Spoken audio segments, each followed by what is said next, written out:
There is a maximum period allowed by law, which is 80 years from the date of death. That's under the statute of limitations. It's commonly called the perpetuity period.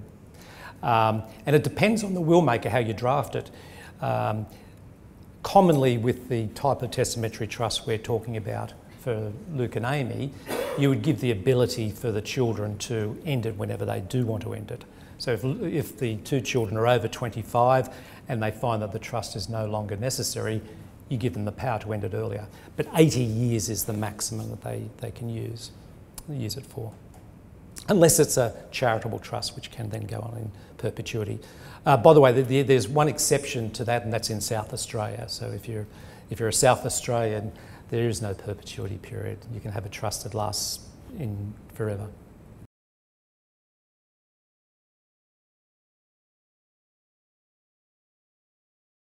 So you ask them whether they've got a will? Yes. Okay, do you ask them for a copy of the will?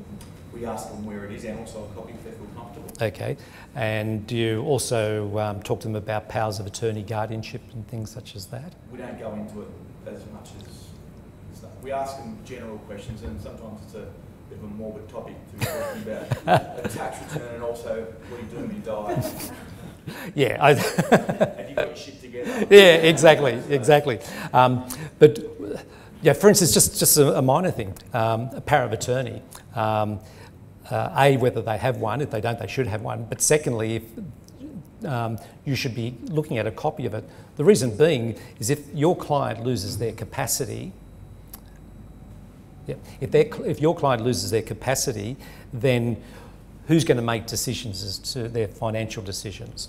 So you want, if they don't have something in place, then the New South Wales trustee and guardian will step in and manage their affairs, and you probably lose a client as a result of it. But if they've got a power of attorney in place, they can then have nominate a person who is then able to make the financial decisions. Now, the other reason why you should look at the document is to say, okay, will this work? Can I see any holes in this? Because you want to find that out now while the clients can fix it up. It's too late once they die certainly when they lose their capacity. And I'll give you an example. I saw a judge and his wife a couple of years ago, and they came to me because they knew they needed something sophisticated about their wills. And I said to the judge, well, do you have powers of attorney in place? And he said, oh yes, yeah, we did that 15 years ago. I said, okay, Your Honour, would you have copies of them? He said, oh sure, and he pulled them out of his briefcase and gave them to me. And yes, he had powers of attorney. He appointed his wife appointed him, full stop. And I said, had you ever thought about what would happen if you're both in an accident together? He said, no, I hadn't thought about that one. And I find that so often, couples will appoint each other, but they don't have a backup in place. So if they're unable to act for each other, who then acts? So you should cascade down. So if you appoint your spouse, then if they can't act, if they die or they're incapacitated, have somebody else there to be able to do it. Another problem I see sometimes is they've limited it to incapacity, but they haven't defined what incapacity is. So they say, this can only be used if I'm incapacitated. Now, what that means is that if the attorney goes along to the bank and wants to use the power of attorney, the guy behind the bank will say, oh, what does that mean? Oh, sorry, I have to refer it off to our legal department.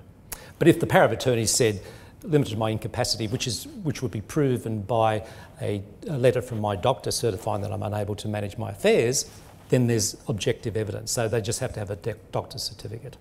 So looking at the documents, so the power of attorney and the will, just making sure that you're not going to, as an accountant, you're not going to give them advice as to the way the documents should be prepared. But you might say, look, I think this could be improved upon, and encourage them to do so.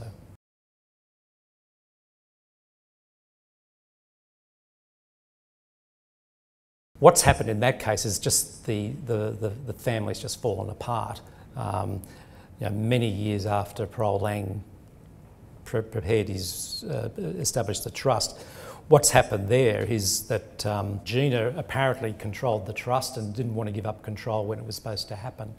Probably But sometimes when you're talking to clients about control of trust, you say, well, are you happy to keep it within the family? And most people do. The option is otherwise to have it outsourced to a professional trustee. Probably one of the failures in that case could have been overcome by having an umpire built into it, such as I was talking about earlier. So there is a procedure there, so that if there is a dispute between the parties, that there is a cheap and effective means of resolving it through an umpire, through mediation, or through arbitration. But I'll just a little anecdote about Lang Hancock. A few years ago, I wrote an article called "Wills of the Famous and Infamous: What We Can Learn from Them." And one of the things I did was I got Lang Hancock's will, and he had a very sophisticated will. It was about a 35-page will, and it was made about 3 months, I think, before he died. And then he made 4 codicils to the will. And codicils are just documents which amend the will. So he obviously there was 4 times after he made the will that he wanted to make a change to it. And one of the changes, one of the codicils said words to the effect, if any of my beneficiaries challenge my estate or dispute it, then they don't get anything.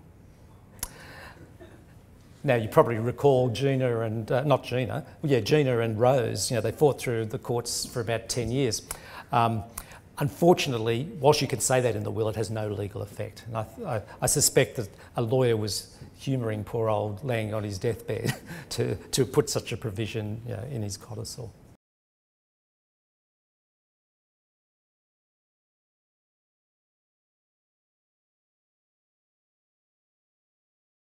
If it's in a self-managed fund, as between, say, Luke and Amy, or say a couple, obviously they can keep the funds in super because they're death benefit dependents of each other.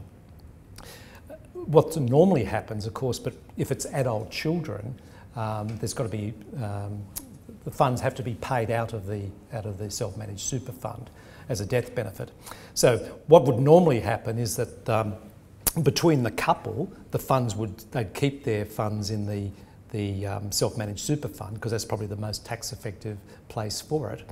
But in the event of their death, they'd have a nomination saying that the funds are not paid to the children direct, but they're paid into the estate, and those funds can then form the capital for the testamentary trust. So that would be the normal way that would be done.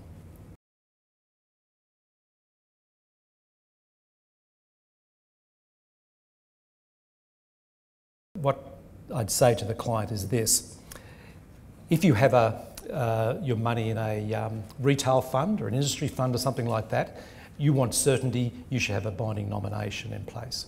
If it's a self-managed super fund, one of the advantages of a self-managed super fund is that you manage it yourself.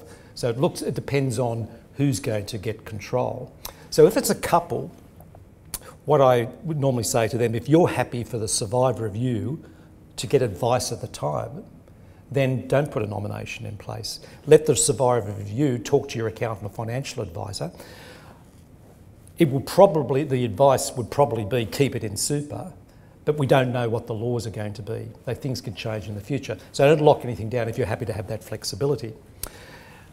Then when it comes to your children, if you're happy for your children to have the super, if the 2 children are ultimately going to be controlling the self-managed super fund, then I'd say probably no need for a binding nomination. Once again, let the children get advice at the time.